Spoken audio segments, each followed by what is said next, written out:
Good morning, everyone. Um, Today we are going to discuss the last part of our obstetric curriculum. Um, we are already finished with our clinical topics, and now we are going to discuss regarding social obstetrics.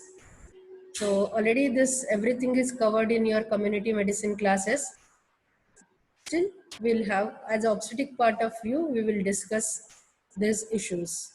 You may have some small short notes or a long question on this.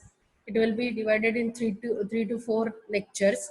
I know it is a very boring and very dry topic, but still, as a responsible citizen of this country, we should have the knowledge of all this. So, what do you mean by social obstetrics? So, social obstetric is the study of relation between social and environmental factors and human reproduction. It is even in the preconception or in a premarital period also. It's a branch of preventive medicine. So, what it deals with? Social obstetric. This social obstetric is the term coined by 2 decades back. So, this deals with age at marriage, age at childbearing, birth spacing, family size, fertility pattern, level of education, economic status, and role of woman in society. So, as a whole, from her childhood till her one, so whole all the part of her life has been taken care in this concept. So, how it has evolved? Why this concept was evolved? So the term it was coined by WHO in 1966. So this concept describes the influence of social factors like levels of education, degree of literacy, and the role of women in society on the process of reproduction. So all these matters go at the society. The success or failure of childbirth depends as much upon a wide variety of social influences, such as now not only the woman factor but the environmental factors and the other factors like skills and knowledge of doctors and the healthcare workers which are providing these services. So why you all of know still we are very far from achieving our reducing maternal mortality rates. Now we are going to discuss this separately, maternal mortality and morbidity. So this is a delays model. So why there is a delay in taking the action or getting a proper treatment for a woman. So first thing is delay in decision to seek care due to, so what are the causes why the woman doesn't want to seek the care? So first thing it is the low socioeconomic status of the woman, the poor understanding of the complication and the risk factors of pregnancy. Here, if still in rural areas there are dyes and the elder people in the elder lady in the house is conducting a delivery and they are saying that we have delivered 8 to 9, 10, 15 child, and what is this, you for one single this one you are making so much of fuss. So it's a poor understanding of complications and risk factors in pregnancy and when to seek medical help. That is more important. So low risk and high risk, the differentiation has not been done. Previous poor experience with healthcare. Some people feel that because there is so much of rush into the antenatal OPDs, so it will take so much of time and they will not see properly, they will do this, they will shout at you. So whatever the things are that, so previous poor experience with healthcare, then acceptance of maternal death. So still the woman is not been given much importance and they accept her death in during the parturition and this one or after delivery. Then the most important is financial implications. The people think that if they go to the hospital and if so every month the checkups and everything, that will cause a lot of financial burden. Then the second thing is delay in reaching the care due to. So why the care is not been reached to the woman in need. So first thing, a distance to the health centers and hospitals, they are very far off from the place where the woman is staying.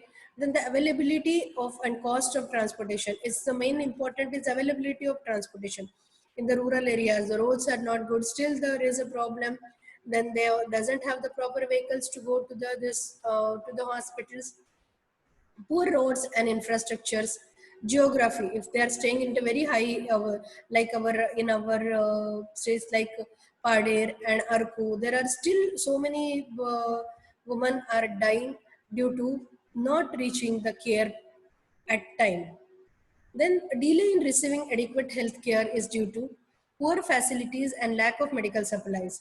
So here we are going to discuss, as we have uh, infrastructure. We are talking about the infrastructure where for each 5,000 women, there is a one physician is there. That is the ratio. And it is same with the healthcare workers, the sisters, the ANMs and other healthcare workers. And even though our 80% population is staying in villages, our 80% healthcare workers are in cities. So there is an unequal distribution of the requirement and the need. So the poor facilities of lack of medical supplies, inadequately trained and poorly motivated staffs. Mm, the people who are working in the primary health centers, the sisters, the ANMs, they're not properly trained and they're very poorly motivated staff. And inadequate referral system. They doesn't know at what time the patient should be referred. So where is the red flag signs?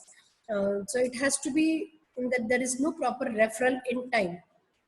So there was a paper which was done in a research article where the contribution of social factors to maternal deaths in urban India. This is done in Chandigarh, and use of care pathway and delay models. So this paper uses a care pathway and delay models to better understanding the possible social reasons of maternal deaths in a city with good public and it was done in a city with good public and private healthcare structures.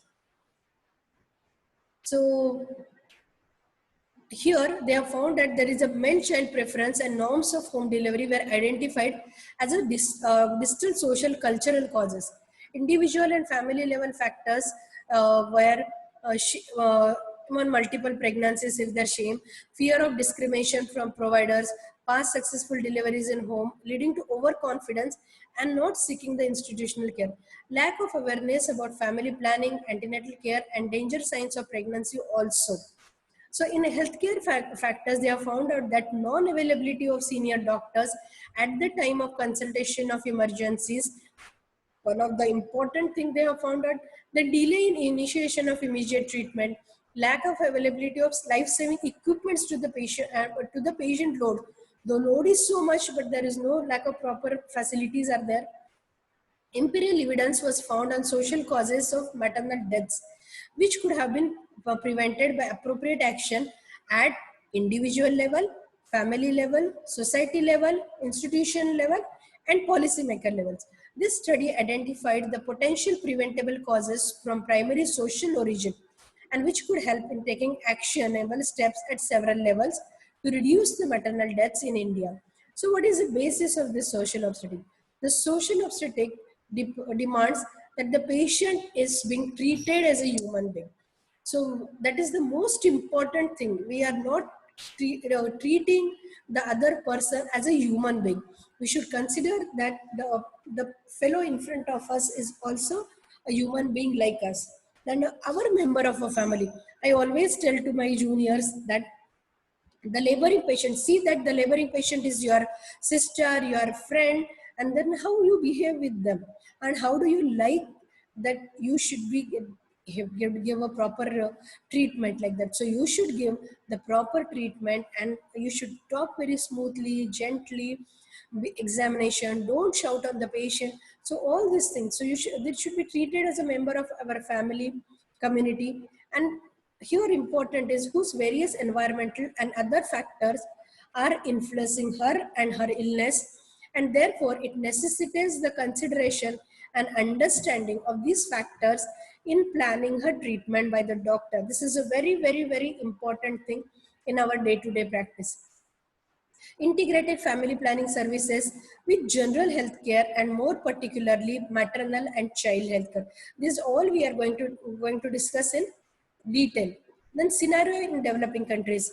The environmental social factors which are prevailing in developed countries are very different from the developing countries. So in developing countries, the influence of environmental factors on the organization, delivery and utilization of the services by the communities, institutional deliveries. You can see here, there is a chart where there is a total in each and every states how much deliveries are there in the. So what we have found out is the family planning, it includes the family welfare and reproductive health. This, what is the scope of social obstetrics? It's not only for the delivery and for the this one, it is broadened for the role played by factors like female literacy, socio-economic status, and reproduction. The cause of maternal mortality is an outcome of, it's not only the single, there are various factors which is affecting the maternal mortality. Like distant, like socio-economic, culture, these are the distant factors which are not directly affecting, which acts through the proximate and intermediate factors like a health and reproductive behavior, access to the healthcare service, and in turn what is the influence of outcome, that is the pregnancy complications and mortality. So studies have found out that there is a steady increase in the female literacy, and which are associated with declining maternal and infant mortality ratios as well. We all of us knows that Kerala has the highest female literacy, and there the female maternal and infant mortality is very very less as compared to other states. Then it has been found that female literacy programs are of immense value in reducing the maternal and infant mortality ratios, given their ability to yield the sustained reduction in the mortality levels in developing countries. So most important is the female literacy programs. Can see on these graphs. So the female literacy and healthcare service utilization shows that there is a strong association exists between the level of women education and using of reproductive maternal health services. Nowadays, everyone is very much are having Android phones, smartphones, uh, access to the social networking. So if the female is literate, she can have the knowledge with all these things. And if she's not literate, she's illiterate, she cannot read the newspaper. Even if you're giving so many good articles in the newspapers, on the social media, but she can't read that. So what is the use?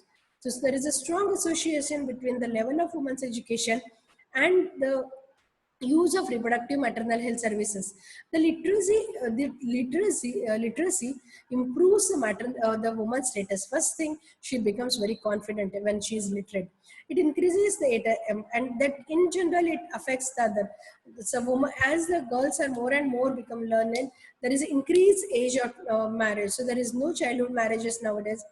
Very very very reduces, and this they can know, they can plan for their pregnancies, they can have the choices for their contraception. So unwanted fertility has been reduced, and it improves the utilization of healthcare services. It also contributes to women's self-confidence, it increases the self-confidence, that's what says it. Then improving their maternal skills, increasing their exposure to information, and thereby altering the way others respond to them. So maternity cycle consists of from the fertilization, antenatal internatal period, postnatal period, then interconceptional period. See, this is the maternity cycle. So what is maternal and child health program? So the MCH has various components. So it consists all the departments: obstetrics, pediatrics, family planning, knowledge of health administration, the role of various health personnel is who has to do what.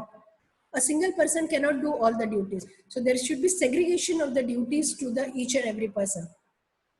And the primary health center and the health team concept. You should work as a team. And so nowadays, in the new NRC curriculum, we have integrated teaching program. So what are the problems, MCH problems? Main important three problems is malnutrition, infection, and uncontrolled reproduction. So this is, so what it emphasizes? So MCH programs, it emphasizes that mother and child together, it forms a single unit. They are no two different. So these are single. It is a single patient. Always we say that we obstetrician take care of the two. It's the two. is being taken care of us. So it is not different. They are two not different. They are a single unit. Currently, the obstetric and not nowadays. Now we are not like a tight compartments we are working, but more of less we are working now as an integrated manner.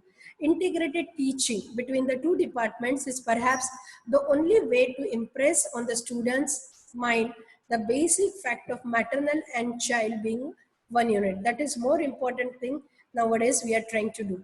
So how it should be practiced? So social obstetrics being redefined to include the delivery of comprehensive maternal and child health and family planning services. It is necessary to have the clear idea of the objectives of training the students. Here, the main important thing nowadays, what we have started. So what is the objective of this? The first objective of training students, it should be instilled into the concept of comprehensive maternal and child care and remove from their minds that age-old concept that is obstetrics is only regarding antenatal, intranatal and postnatal care. And so it is only the technical part of it. It is not only the technical part of it. Mm. And the second objective is teach how to deliver the integrated MCH family planning services in the rural areas. And this is the most important uh, thing. So Indian Medical Associates, what we are saying that when they are coming out at the after MBBS, they should become an Indian medical graduate and they should be able to give the MCH and family planning services.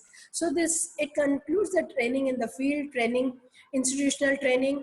So training in the field, it great emphasize that it has to be prepared the student to deliver MCH and family planning services to the rural community within their environment. And that is the most important thing. It does not mean that there is an ignorance of the training for academic and scientific aspects of obstetrics. So it is also very necessary. It should be based on the technical skills also are necessary and academics is also necessary. So both the ways it should be taught to the children. Then the clinical and practical integration of MCH and family planning could be best done by introducing the subject early. So nowadays from the first year, second year, third year and fourth year, it is introducing the subject in the early pre and paraclinical years through the family care of a mother under the proper supervision and periodic monitoring. This includes our field visits and taking of one family patient. Then continuous reinforcement of the concept is necessary while teaching the three disciplines. So obstetric, pediatrics and community medicine. So this should be an integrated teaching by all three departments. So training in urban and rural health centers. So there is a supervised and monitored training should be there from the second clinical year students. Actually, residency is compulsory in rural health center for a short period of at least time during the clinical years. But there are other technical factors are there. So if there, the teachers also should be available for three disciplines in the center to teach them. Then periodic visits to rural health centers with integrated teaching. This we can be done. Periodic health visits with integrated teaching by these three departments is an alternative to, for a residential teaching. The aim, what is the aim, is to demonstrate the student the interplay of various environmental, social, cultural factors on the health and disease. Unless you go on that side, you will not be able to know what are the factors, what is the problems these ladies are going through, and the delivery of MCH care under these circumstances. Then training in urban health center is not much less difficult because it doesn't involve in residency. Then here there can be periodic visits by all three departments. Internship training for 2 months, community medicine, training providing family planning and MCH services. Uh, So this is regarding the training part. Training, so should be done from the first year of started should be from the first year, so that we can have a goal of Indian medical graduate at the end of his MBBS. So what are the factors which are being taken care into this social obstetrics? So we are going to discuss one by one. So there are various national programs and contemporary issues being taken care into this social obstetrics. It is maternal near miss situations. reproductive and child health programs, Janani Suraksha Yojana, Janani Shishu Suraksha Abhiyan Karyakram, PCPNDT Act, Laksha, respectful maternity care, companion in labor, high risk pregnancy, high dependency unit. So this is all included in social obstetrics. We are going to deal with one by one. So what is this maternal near miss, MNM? So evaluation of maternal health care services, they've seen that always we have been seeing that, so maternal health care services, whether they are effective or not effective, are only depending upon the inquiries into the maternal deaths. And because this maternal mortality rate has been as taken care of indicator for the providing of the services. How are the maternal health services effective? So if maternal mortality rate is less, that means the services is good. But it is not like that. For every woman who dies may suffer many serious life-threatening complications of pregnancy. So what is the continuum of maternal health mortality? It's a normal pregnancy which leads to morbidity, then severe morbidity, near miss, then mortality, it's a death. So before death comes the near miss mortality. So what is the importance of this near miss situation? Why do we see for maternal near miss situation? If we only took maternal mortality, it is only the tip of the iceberg. We are not going to see the actual problem where it is. It is only the tip of the iceberg if we take into consideration the maternal mortality. Because it is essential that the maternal assessment of maternal morbidity as well in addition to mortality statistic, and this is termed as a near miss. So morbidity also should be taken care. Then as near miss, sorry, as a near miss occurs much more frequently than maternal death. So we should know what is maternal, and it is a more reliable assessment of the quality of maternity services that can be made. And it is a useful indicator, complement. It is a useful indicator where we can see for how our services has been given. So what is the definition of MNM, maternal near miss? A near miss event is defined as it is a severe life-threatening obstetric complication. It is a severe, it is life-threatening obstetric complication with an organ system dysfunction, and it does not result in her death. Even though it is a severe life-threatening complication, but it has not resulted into the maternal death. Either it can be by chance or because of the hospital care which she has received during pregnancy and delivery.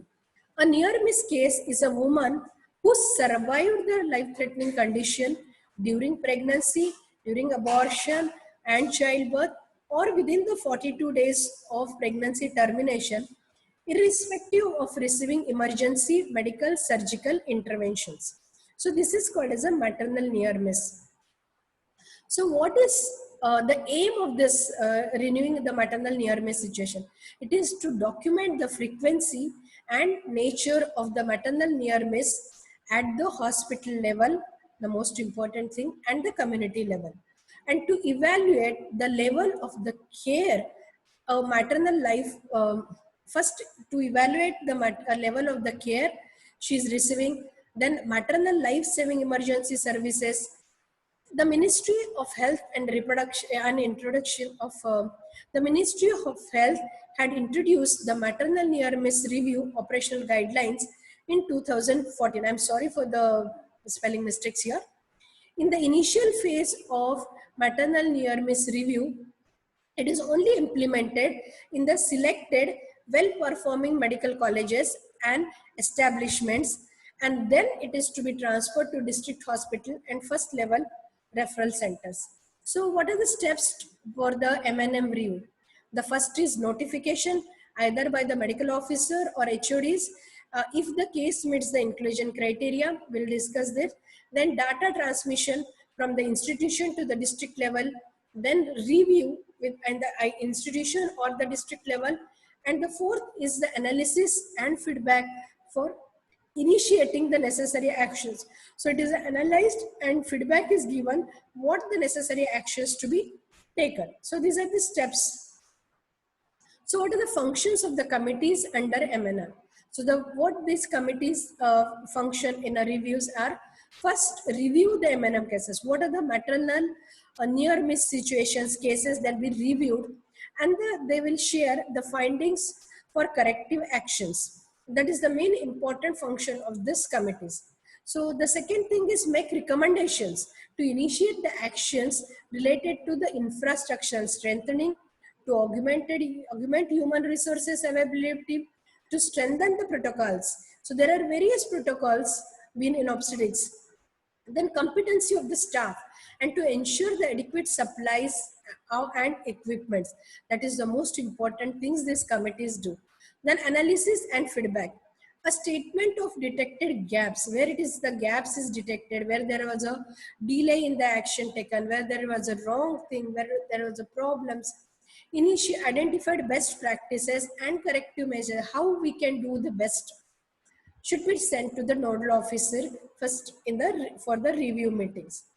Then the focus of the MNR is this: the maternal near miss review mainly focuses under on the circumstances under which the female received the care, then the causes of maternal near miss, and the steps that is required to prevent such morbidities in the future. This is the main focus of review. So the criteria to identify the MNM. So the patient should meet the minimum 3 criteria suggested: the symptoms and signs of this near miss, investigations and interventions done. So the all three things where the problem was there, or any single factor that signifies the cardiorespiratory collapse. So that is any single factor, if it is available, it is a near miss situation. So what are these? So there are some pregnancy specified obstetric and medical disorders. There are some pre-existing medical disorders and things. There are accidental some disorder, which are the factors found out this. So what are the pregnancy specified obstetric and medical disorders? Like hemorrhage, sepsis, hypertension, postpartum collapse, liver dysfunction, cardiac dysfunction, failure. Then what are the pre-existing disorders like anemia, cardiorespiratory embarrassment, hepatic dysfunction, endocrine disorders like thyroid, neurological dysfunction, renal dysfunction, and failures. So there are a few incidental and accidental causes in pregnancy which lead to near miss situation.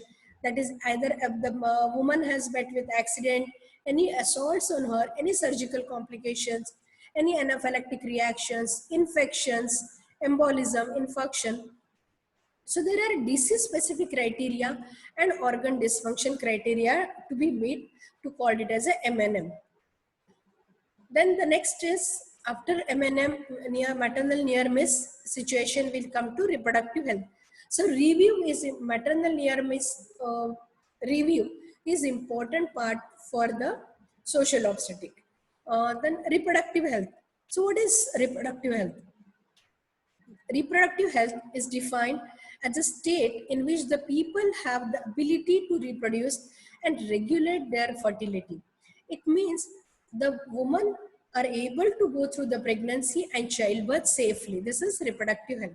They're able to go through the pregnancy and childbirth safely. The outcome of pregnancies is successful in terms of maternal and fetal survival and well-being. Not only the survival, but maternal and fetal well-being is also very important. Then the couples are able to have the sexual relations free of fear of pregnancies and contracting any diseases. So this is included in reproductive health.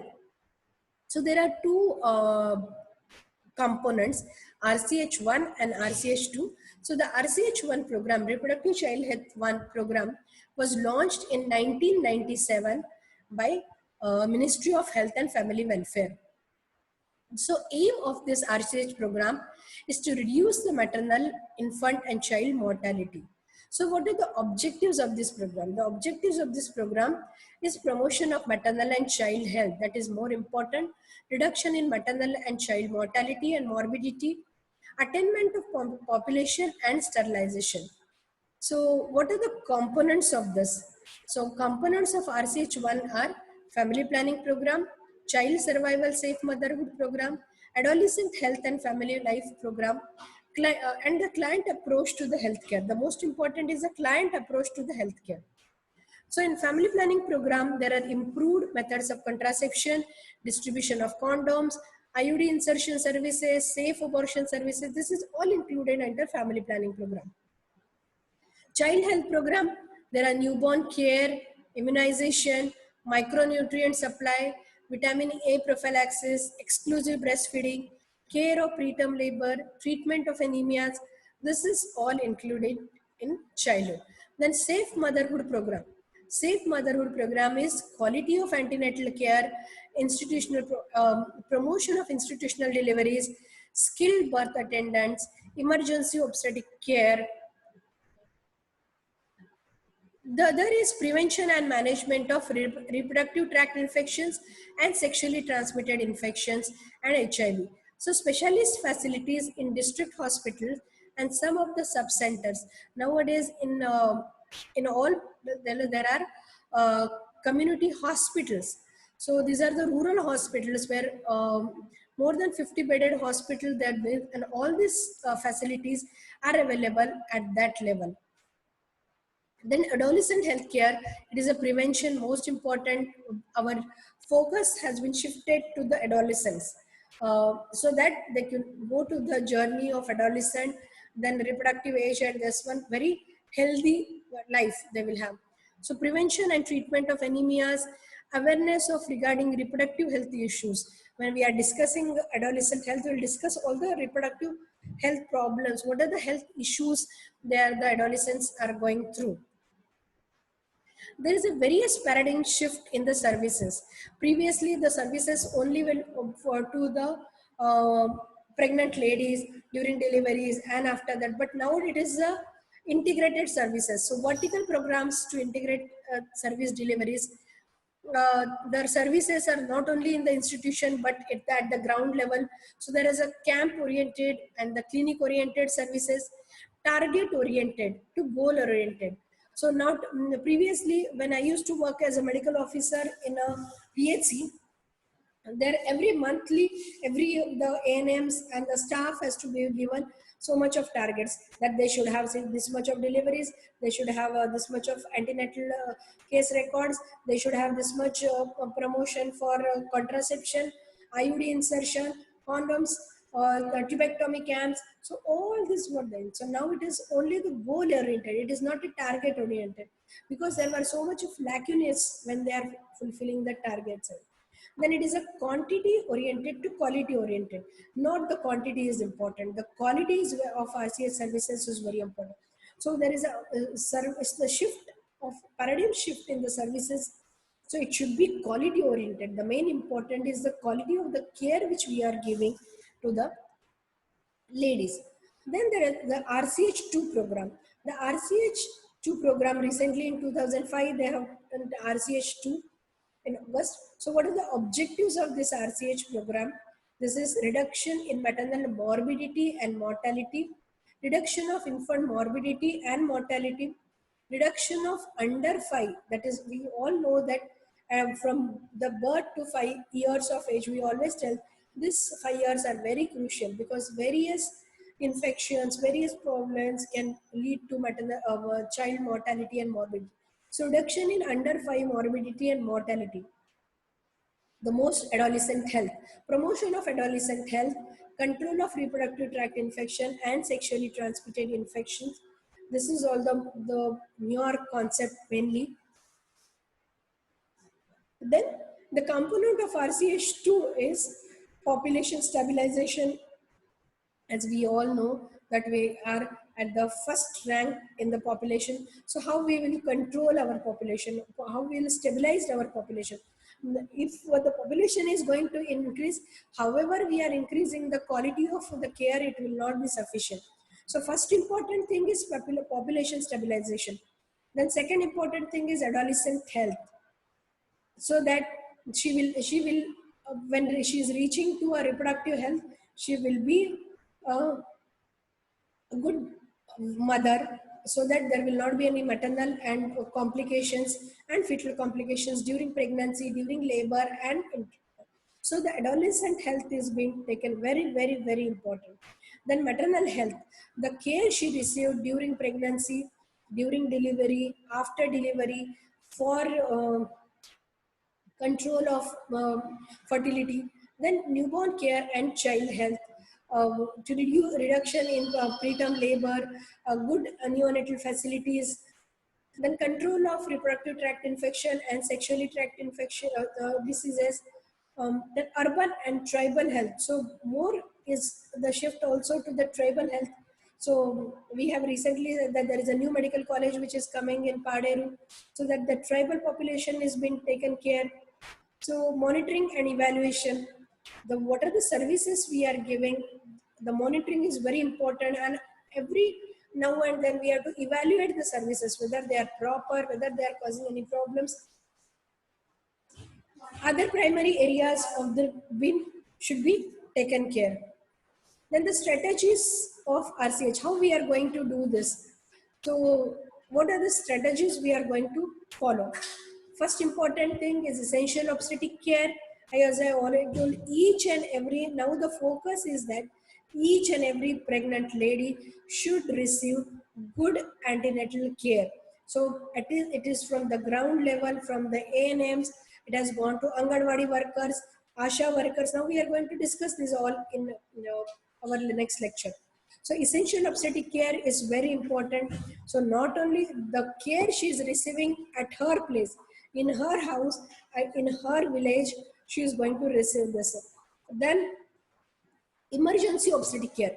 Emergency obstetric care nowadays, we all know that there are 104, 108 services which will take the lady from the her house and to the institutional, for institutional deliveries. They are being taking care for that. So emergency obstetric care. And on each and every community centers, primary health centers, there's the specialist doctors are available, obstetricians, anesthetists, pediatrician, they're available there to give the emergency obstetric care. Emergency obstetric, then strengthening of the referral system, I already told. So because they are available, and so many transport facilities are available, they can be transferred to tertiary centers if the problem occurs. Then the strengthening of the project management.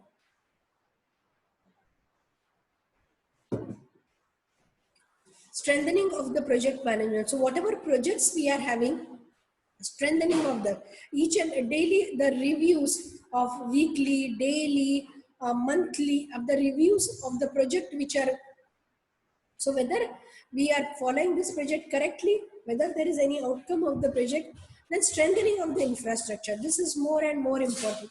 So now there is more and more this one of building of good hospitals at the rural areas. So like Ankapalli, it's a 150 bedded maternity hospital. In Padar, there is a hospital. So CHCs has been developed. So community health center has been provided with a good maternity care. Then strengthening of capacity building. They're increasing from 50 bedded, it is increasing to 150 bedded. So capacity building, strengthening of medical services, MIS, innovative schemes, various innovative schemes. We are going to discuss these schemes in detail. So what are the innovative schemes they're following? So what are these new initiatives? Here, the training in emergency obstetrics to each and every doctor who is available at the primary health center should be trained in emergency obstetrics. Then various schemes are available like Janani Suraksha Yojana, Janani Shishu Suraksha Abhiyan Karyakram, Vande Mataram scheme. So here, what are the schemes we are going to discuss in details in our next lecture. Thank you.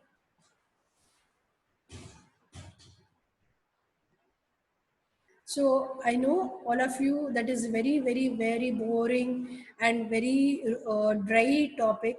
But already, I think already this everything is covered in your community medicine lecture. So you just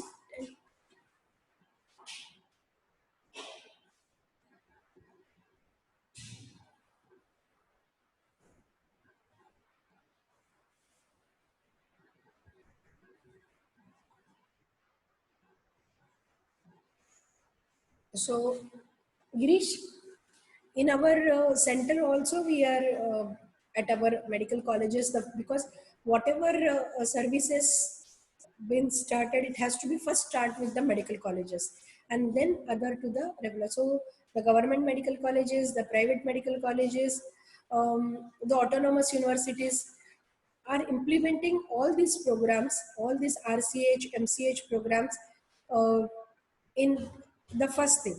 And then this can be implemented. So there is a strategies of what services are to be given because our medical colleges are the tertiary level centers. So the facilities provided at the tertiary level centers will be different from the primary level centers. So primary level center at PHCs, then CHCs, and at the tertiary level center. So what are the things are given at the primary level center? So in primary level center,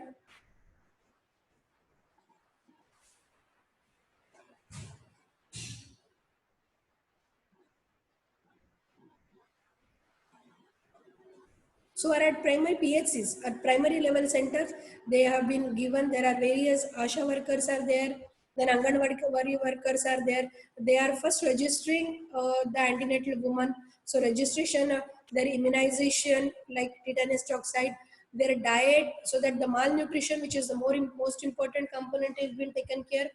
So malnutrition, so they are providing with uh, uh, jaggery and nuts, chickpeas or laddus, then egg, milk, rice like khichadis. So good nutritious protein diet has been given there at their levels. So daily they are providing with that. Then any problems, there are books are been maintained so that there are any high risk factors, they are ticked with that. If the high risk factors are there, that lady has to go to the CHCs or tertiary level centers. Then whether they are going for the visits are followed, they have to go for the antenatal checkups. So proper antenatal checkups has been taken care at the primary level centers. So antenatal checkups has been done. Any complications then be said. Then correction of anemia at every primary health centers now. They are also giving iron folic acid tablets. With that, also iron sucrose injections also being given at primary health center levels. So correction of anemia, which is more important, then referral to the CHCs, institutional deliveries. That is most important things because they are personally going to the pregnant ladies and following that where they are registered, where they are going for the deliveries. Then after the deliveries, they are following the ASHA workers are attending them to the institutes where they are going. So the government is doing a lot of work to improve the maternal and child health care. Then building of specialty hospitals where the pediatrician and gynecologist are available, the specialists are available, building of NICUs, so infrastructure for NICUs at the CHCs level. So more, they are increasing from 50 bedded to 100 bedded or 150 bedded, depending upon the population. Then from there, if they are not able to manage, again the timely referral. So ambulances are available, 102, 108 services are available, where if there is any complication, so at CS's level, the cesarean section and everything is done. But if they have blood banks have been given at that level, there's if they have any complication or maternal near miss situation, so immediate transfer referral levels to the tertiary care center where the very much high level facilities are available.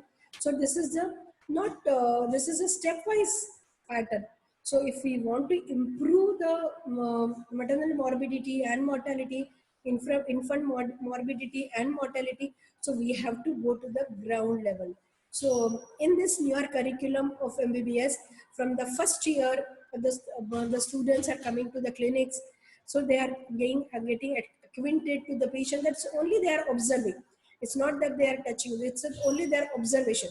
So their field visits, they're observing how the rural health center is working, how the urban health center is working, how the OPDs are working, how the antenatal OPDs are working in a tertiary level, like in medical colleges.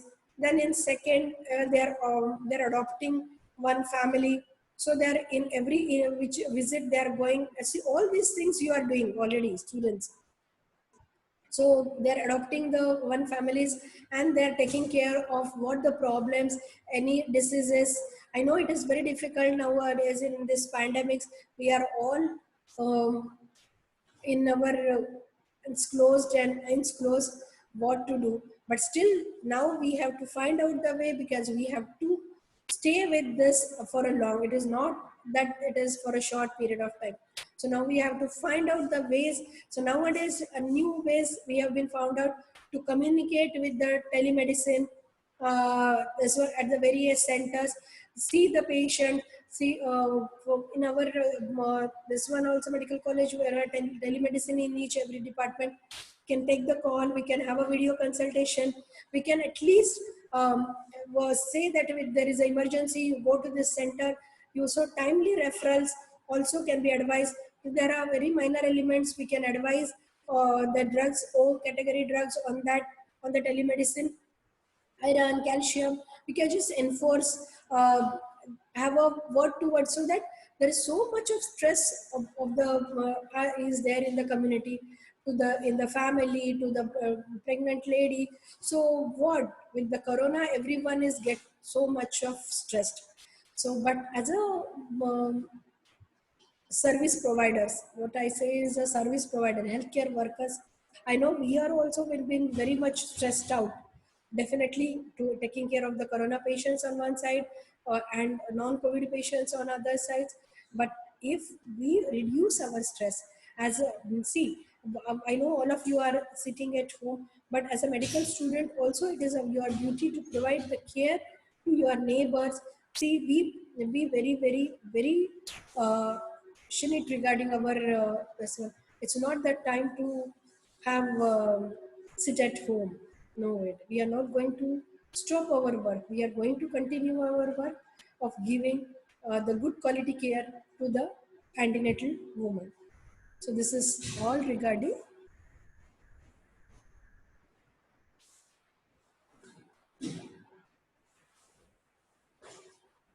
Girish. Nadia అయిపోయిందరా class.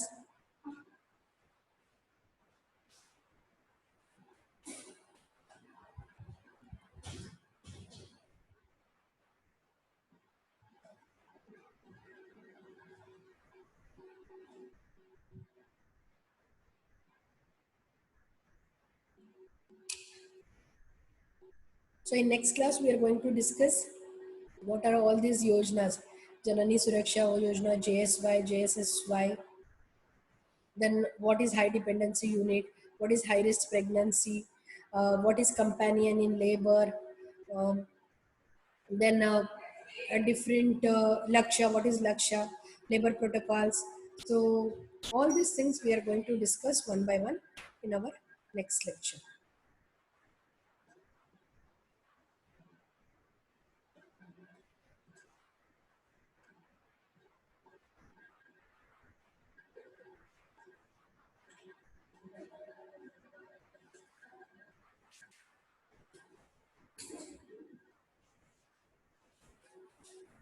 End meeting, end or leave?